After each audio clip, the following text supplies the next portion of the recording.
Okay, we'll just start with the sheriff. So let's see how we're going to do this. 2 minutes. Okay, so this is for JC and or Jason Akins. If JC or Akins is elected, will they still allow the inmates to attend church? Will they still implement the many programs that Nick has brought to the jail? So JC, Jason, do y'all want to come up and take turns answering this? I'll be glad to answer it. I firmly believe that we need to minister to inmates. I went to Summerton Church of God over here for 30 years, and we had a ministry there. I didn't take part in it because me being a lawman, it wouldn't, it would be distracting to go into the prisons. But we will be having the jail ministries. They will not be going out to churches. There's too much of a risk and things there. We can bring God and Jesus into the jail. And we've done that. We do that at the city of Jasper. We don't advertise it. We don't get on Facebook every time we have somebody accepts the Lord. But it will be continued. All the other programs will be assessed and see how effective they are, and we'll go from there. Okay, thank you. Okay, Jason, same question. Yes, I remember, I think I was 14 when my dad began going to the city and county jail ministering. That made a big impression on me. It's something that never really had crossed my mind at that age, but it was something he believed in, and he did for several years.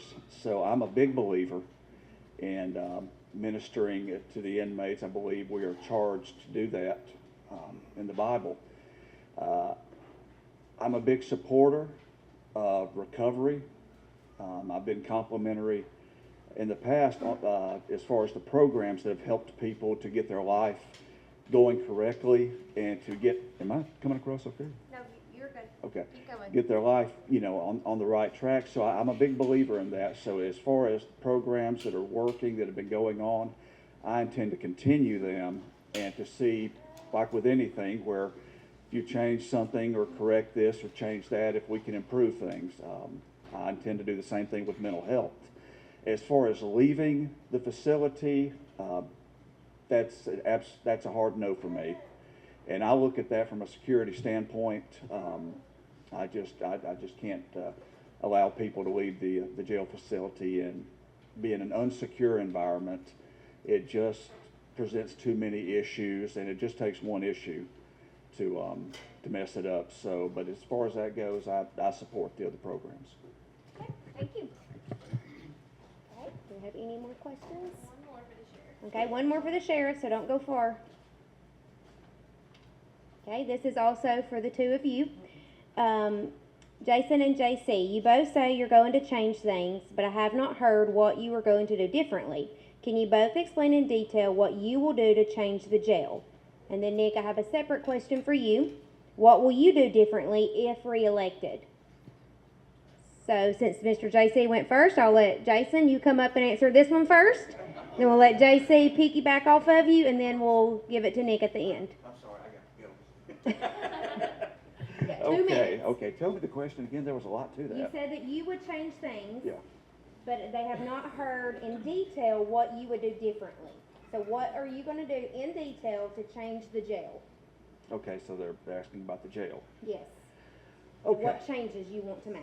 Okay, what changes I want to make? Well, first and foremost, and that's kind of my area of expertise, I would want to be a hands-on sheriff when it comes to the jail. I've always said that one of the problems they have had out there for a long time is that you see the sheriff occasionally, very occasionally, and it's almost like an island unto itself.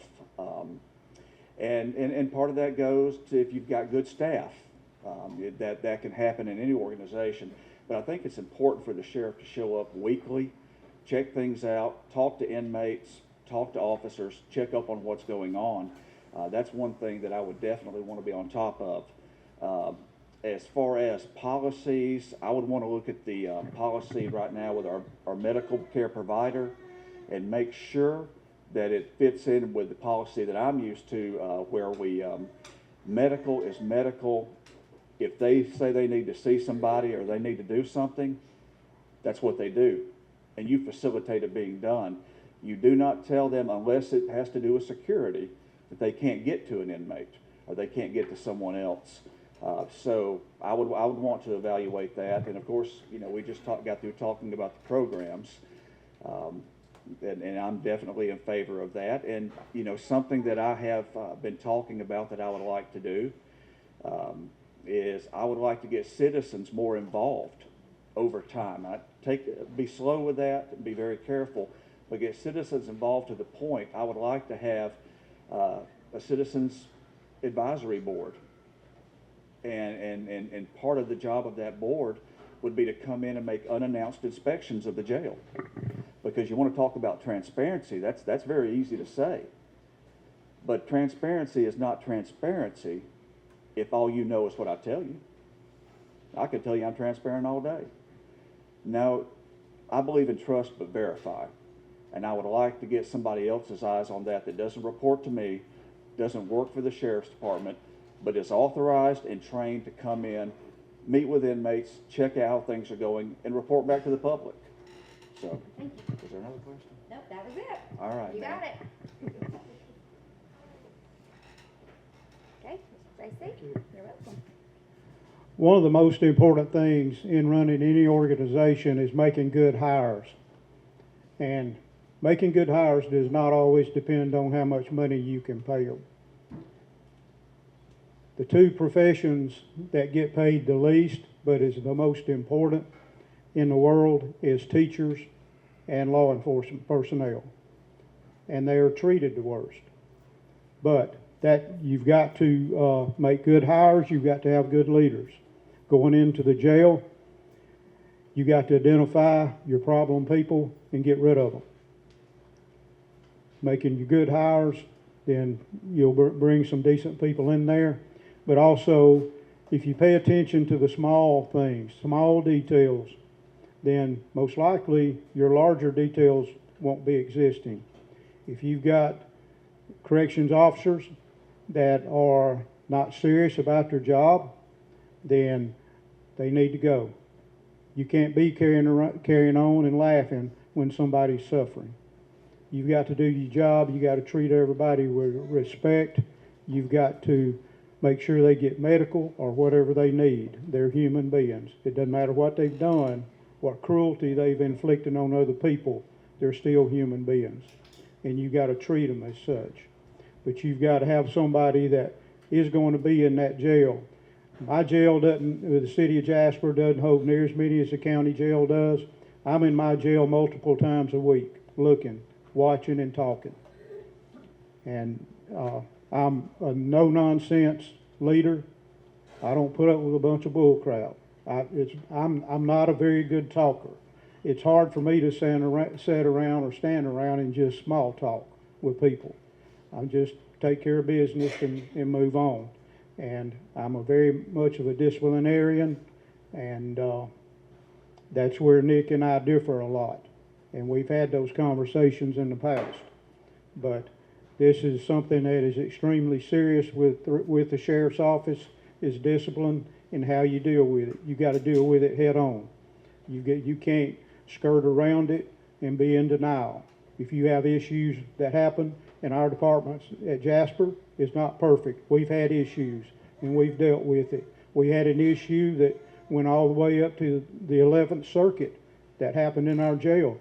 And one of my opponents been telling people that the people never had their day in court. Well, we got summary judgment from a federal judge and kicked the cases out because there's no merit to them. They appealed it to the 11th Circuit Appeals Court. They affirmed it. There was 3 judges on that panel. The one dissenting judge stated that Chief Poe, as soon as he was notified of this situation by the State Bureau of Investigation, he put the person on leave and then terminated him. He opened up the entire department for them to investigate it, and they did. We did not stand in the way, and then we addressed it, and then we addressed with training with everybody else, additional training to try to prevent anything else. So my time's up. It is. Okay. But Thank you, Mr. I Wright. appreciate it, but I'm a no nonsense leader. Thank you. Okay, Mr. Smith, what would you do differently if reelected? Well, I want to talk about what we have done. And it's important to understand, when I took office, there was 430 people in the jail that held 250. There was 19 jail deaths in a 15-year period, and I guarantee you didn't hear about none of them. 4 of them went without autopsies. But none of these 2 men want to sit here and talk about that because it's the truth. Okay? Have we had problems as sheriff's office? Absolutely. Have we done things to address those? Yes. We have cameras inside the jail. We have outside investigations of every major incident that we've had happen at the sheriff's department. We have now full-time 24/7 medical, which is something I advocated for from the day one when I came into office. We have mental health in the jail now. That's something that I advocated when I first came into office. We have now partnered with Northwest Mental Health to come in. They just came into the jail last week to do some assessments. So we are moving in the right direction. But I'm just one piece of the puzzle. A sheriff is just one piece of the puzzle, and he has to have working pieces around him to help support him. And I can tell you that, I'm very grateful for our commissioner in District 4 for the help that he has provided to help fight for the sheriff's department, because we don't get that help all the way across the board like we should. But he has stood up and advocated for the things that we need for the sheriff's department to be able to provide things, to do things better.